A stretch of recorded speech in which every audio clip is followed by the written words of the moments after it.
Everyone, there are one or two other things in the first few pages on that chapter 3 on contract in the book that I want to highlight to you and to bring to your attention.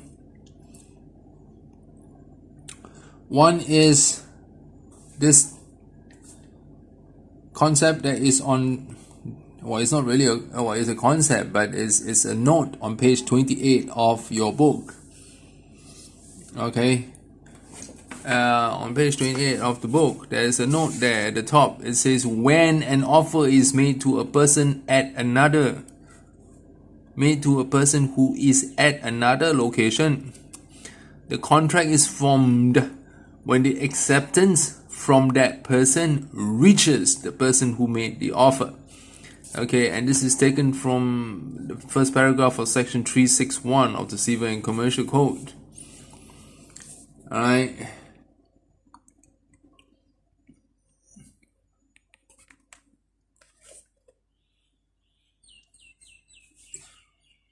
That's this concept as I put here in a picture. It simply says a very simple thing, which is if a person, alright, from one location it made an offer to another person at another location. Okay, so here you have a person in Bangkok and another person in Chonburi. Okay, the person in Bangkok makes the offer to the person in Chonburi, and the person in Chonburi accepts. Now the contract is not formed unless and until the acceptance reach the person in Bangkok. Alright, past tense, reached.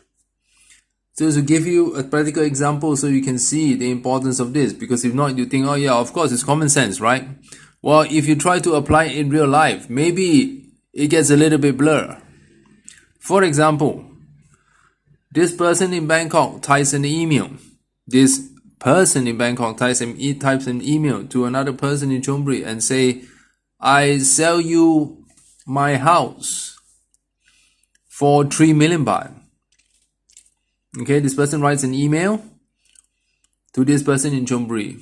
The email says, I sell you my house for 3 million baht. This email goes. So you could say that this email is an offer that went to this person in Chonburi.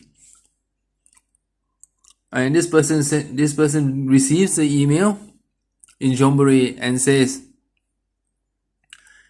3 million baht. 3 million baht. Okay, I buy. Types it into the email and sends the email out. The email gets sent. Is in the send item of this person's email.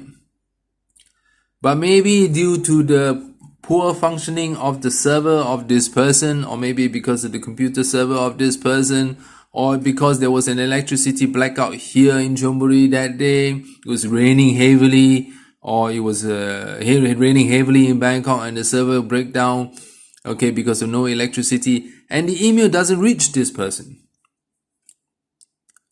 In that case, there is no contract form. Alright, this is an example. Then it can happen all the time as well. Okay, the acceptance, which in this case is the acceptance email, okay, 3 million baht, I buy your house.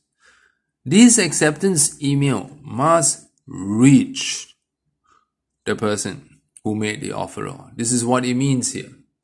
Okay, in the book, as it says on page 28 under note, when the acceptance from that person reaches the person who made the offer.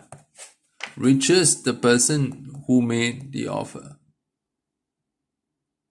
Right? Which is the offeror person here, the person in Bangkok. Okay, now this is the case, the concept in Thailand, in many of the civil law jurisdiction. Now there is another difference here again when we come to common law. In common law, alright, today is not so popular anymore. But just take note, in common law jurisdictions, sometimes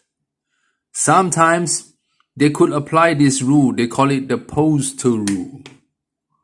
Right? The postal rule.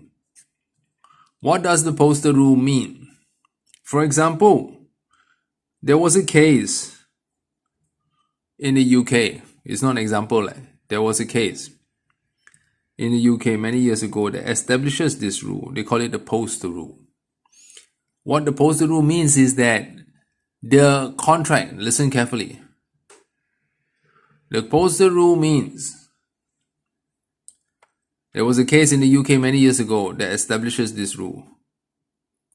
The decision from that case says that when the acceptance is sent, just sent, all right, no need to reach.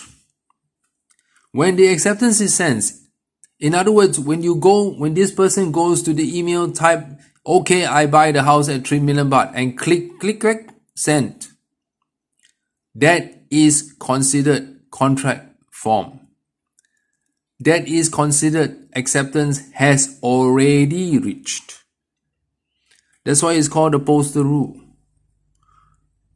Postal rule here means that the acceptance is considered reached the moment the acceptance has been sent. It doesn't matter whether in real life the acceptance got to the offeror, person, or not. Alright, the contract is already formed the moment it has been sent. Okay, this was the case many years ago when there was no email in those days. Okay, the person who accepted the offer in this case wrote a letter to say, okay, I accept your offer, or something of that nature, right? Accepting the offer. And this letter accepting the offer was posted into the post box, thrown into the post box, right? Now, for some reason, maybe because the postman didn't work or whatever, right? That letter did not reach the person who made the offer. The judge in that case in the UK says that the acceptance is already made and the acceptance is already considered reached when that acceptance letter has been posted into the mailbox. It doesn't matter whether it gets to the offeror or not. Contract is already considered formed when that acceptance letter has been posted or put into the mailbox. Alright, take note. In common law jurisdiction, sometimes they could apply this postal rule. Alright, like in the UK. But in Thailand, there's no such thing as a postal rule. No. In Thailand, the acceptance must reach. I'm saying this because you're dealing with international business here. So take note. Alright, if you send an acceptance email to somebody, another contractual party in the other country, take note. Alright, if your email doesn't reach, it could still be considered as a contract being formed, right? So what am I really saying? What I'm really saying is, in practice, in international business, in your case, alright, when you accept something and you send the acceptance by email, by message, or whatever acceptance where you give to this person who is in another location, another country, especially a common law country, get another confirmation from them. Send them a following up email to say, hey, did you receive my acceptance? Get a confirmation from them. Alright, or when you send the acceptance, you could drop a note by saying, please confirm receipt of this acceptance by reply email to me. Please confirm receipt of my acceptance by replying email back to you. In this way, you could make sure right? You can make sure in this way that the acceptance has reached. Okay, for you. All right. And for them, if they apply the Poser rule, okay, then it's very easy as well for them. So just take note. That's all for this part on what is that note there on page 28. Now, there is another thing there on page 27 of your book. All right, page 27 of your book. Okay, there is a note there as well. At the bottom of page 27, it says acceptance can be made implicitly. Implicitly, right? Implicitly means implied or indirectly, or in Thai you call doi pariyai. Doi pariyai. Alright. Acceptance can be made implicitly if, according to the declared intention of the party making the offer, or no notice of acceptance is normally required in the case. I'm reading from page 27, the note. The contract is effective upon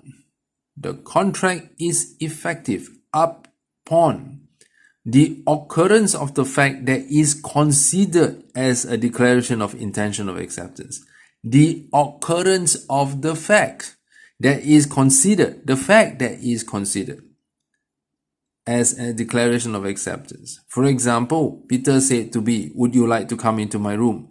B just nodded. B didn't write or say anything. B just nodded and walked into the room.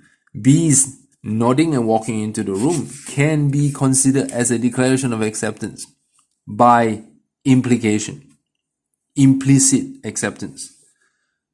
All right. So to give another example, more everyday example, so you can see how a contract can be formed implicitly. It doesn't always have to be direct writing to say, yes, I accept, or it doesn't have to be saying clearly. Sometimes the action, indirect action, implicit actions can be considered as a contract made indirectly, doi pariyai, or made implicitly.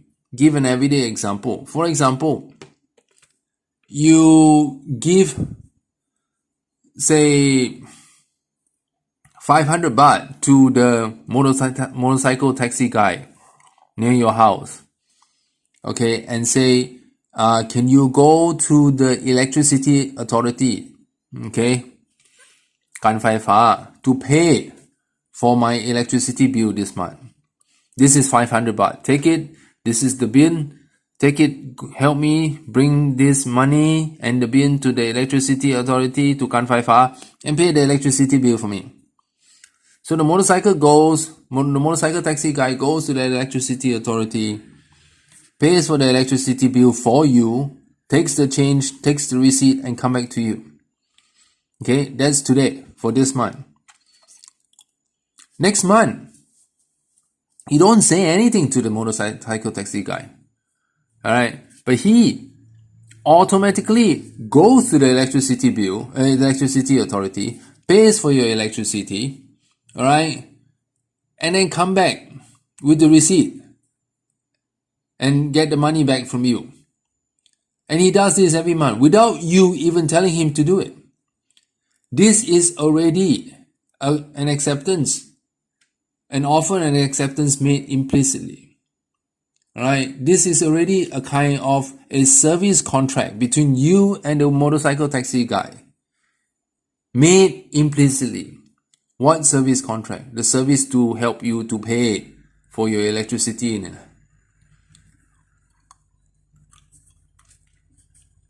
Okay, a service contract between you and the motorcycle guy made indirectly, implicitly. Right? From just you didn't tell him, he goes and do it, and he comes back with the bill, with the receipt, and you pay him the money. Second month, third month, fourth month, you keep doing that without you even telling him to do it. He does it automatically. He comes back with the receipt. You pay him the money. This is a service contract already made implicitly.